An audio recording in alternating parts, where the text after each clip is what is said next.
Welcome back. So in today's video, I'm going to show you how I do my gel manicures. I've been doing my nails on and off for years, and I've been doing them consistently myself since I bought my house.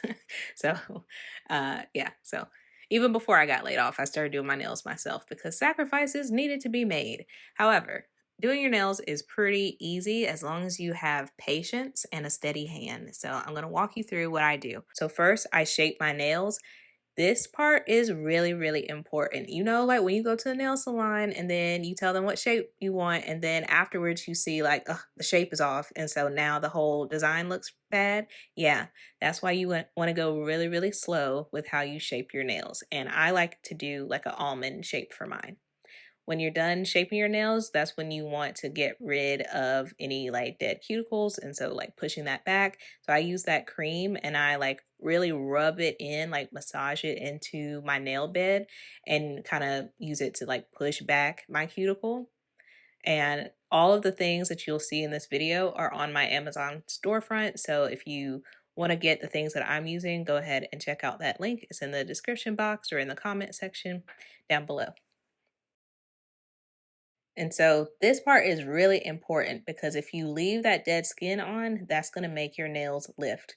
So the most tedious part of doing your nails yourself is this prep work. It is tedious. Yes, it will take a long time, but this is what is going to determine if your manicure is a success or not.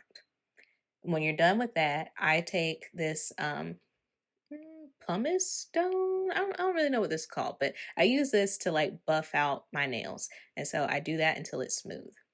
And as you can see, I'm like jumping from hand to hand, but I'm also going to be like repeating this process because once I'm done, I'll like analyze my nails and I'll see like if I missed anything, like if I missed, like if I messed up the shape, I'll go back and like refile. Or if I find like there's still more dead skin on the cuticles, I'll take that off. Or if I need to buff it out more, I'll do that again. So that is why I'm like the prep work takes the longest time, but it's necessary to go back and fix your mistakes because this is, like I said before, this is what's going to make or break you. So take your time. I also have this like glass cuticle pusher. This may not be listed on my Amazon storefront because I think this came with like a kit from a while ago. So this may be the only thing that's not on there, but you can use like the nail file that you see here, or there are glass nail files that you can use too. And I've used both in the past, and I think it's just a personal preference. And I also use this clipper to cut my cuticles. Now, some people don't like using that because they feel like it's dangerous to your nails.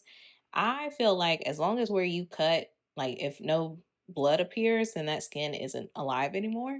And I think it's fine to cut it off.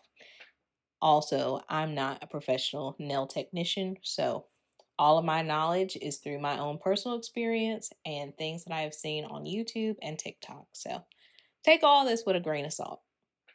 And if you are like a professional nail technician, please give us your thoughts down below. Then I am using this dehydrator. The dehydrator is important because it rips off or cleans off all of the like oils that are on your nails, and you want to use this so that your nails don't lift. All of this is in preparation so that your nails don't lift. And then the primer, I'm not really sure what the primer does, but I know that it's a necessary step, so I do it every time. But again, I'm not a professional, so I can't really explain to you what this does. I just know that you're supposed to do it. And with these, you really want to like really get it on the nail. Like, don't hold back when you're applying it. Uh, and then after that, you'll use this base coat. So the base coat, you do want to be careful with it and you don't want to over apply. Like, take your time and apply like a thin layer for your base coat. And with the other two, the dehydrator and the primer, you don't cure it, but with the base coat, you are going to cure it in the lamp. And each time I put my hand in the lamp, I'm doing it for 60 seconds. And then you just repeat that with the other hand. So this part can also add up the time wise. But yeah, and that's what the base coat looks like. And me personally, I'm a minimalist. I like minimal type designs. I like it with the base coat. And the camera's not focusing for some reason, but this, the actual color that I'm using, that's called Jelly Nude. And I'm doing a French manicure. So I wanted like a very just like natural looking like nail for the base. So that's what I'm using. And again, I got this on Amazon and I've had that for a while. So that's just one coat. And that's why I like the jelly type polishes, because the more you apply, the more it changes the look. Now for this, I'm just going to do two coats because I felt like it was enough.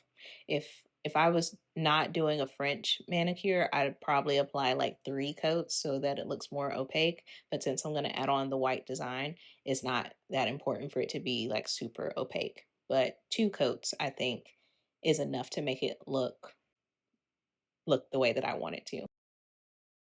So see, like, is that not beautiful?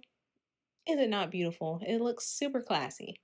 So now, admittedly, you could stop here. You could just add a top coat and stop here. But I wanted to be ambitious and I was going to try a French manicure for the first time. So let's see how that goes. This is the white that I'm using, again from Amazon. And I wanted to try this like nail stamp tool.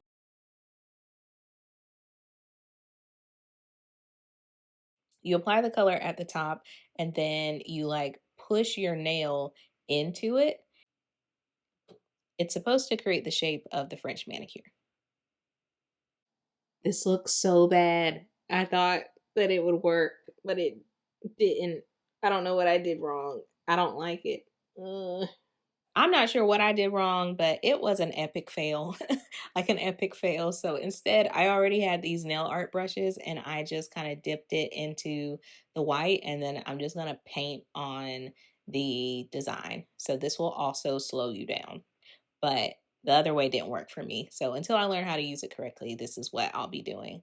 So yeah, I think it looks really cute. And what I'm doing is I'm drawing a line from the edge of my nail to the tip of my nail, like a diagonal line. And I'm going to do that on each side. And then I fill in the white part. Like I just kind of paint in the rest of the white part. And I think it looks pretty nice, especially for my first attempt. And it makes my nails look really like classy. And so when that's done curing, you want to do a top coat and then you'll be done. And so people who don't get their nails done don't really understand it, but for those like girly girls who like getting our nails done, like when you don't have the money to get your nails done, like it really does hurt your self-esteem because you just don't look put together and you feel way more confident when your nails are done. So I hope this video has been helpful to show you what I do, and I'll see you next time. Bye.